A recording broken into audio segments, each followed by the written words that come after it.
Hello friends! Welcome back to my channel. And as you can see sa video, meron tayong lulutuin today. At ito na nga ay ang Shanghai. Last night ang ulam namin ay tortang tokwa with ground beef. May natira pa, so instead of letting it go to waste, naisip kong gawing palaman ng lulutuin kong Shanghai today. This isn't your usual Shanghai ha. Kasi technically, leftover lang talaga siya ng ulam namin kagabi. Pero, ginawan ko lang ng bagong twist at iba pang luto.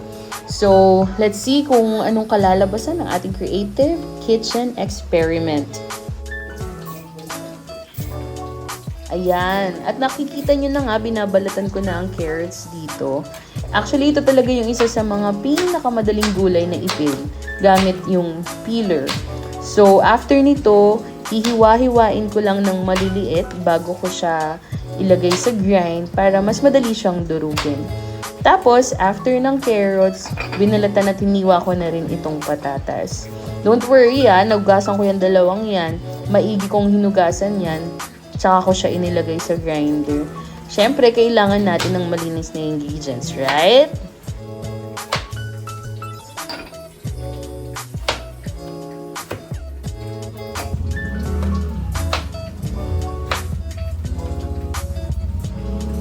And after balatan at hiwa-hiwain ang gulay, nagbalat na rin ako ng bawang at sibuyas dyan. At nakikita nyo nga na dinidikdik ko tong bawang para mas madali ko siyang balatan.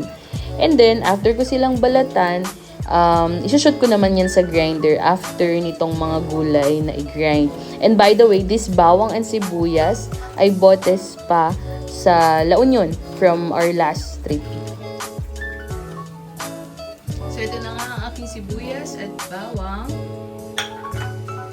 Ito ang aking leftover from yesterday. It's tokwa and it's ground beef. May mga sibuyas at bawang na din yan. So, okay na din yan. Tapos, ito, carrots and potatoes. So, I'll just grind this.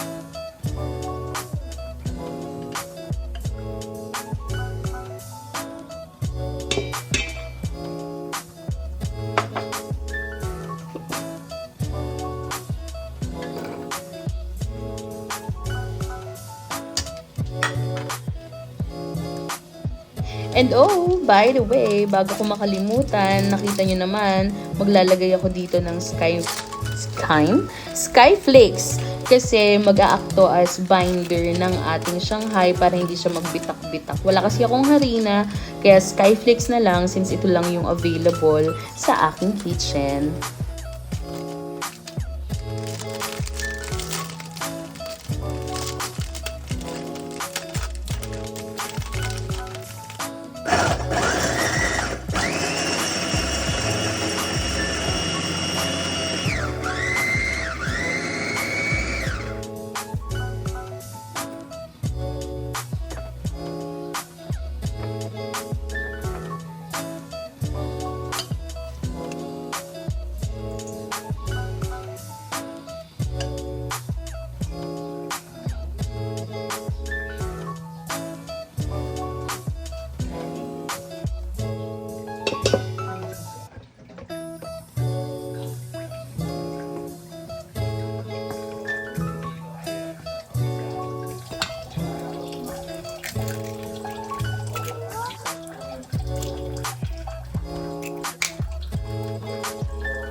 At habang nagpipirito ako ng Shanghai, nilagay ko na muna tong camera na to sa kalabaw kasi iyan yung view ko habang nagpipirito ako and at the same time habang nagbabalot ako ng Shanghai. So, tignan na lang natin dito yung kalabaw, 'di ba? Sarap ng buhay kahit na ang init-init, guys.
Voila!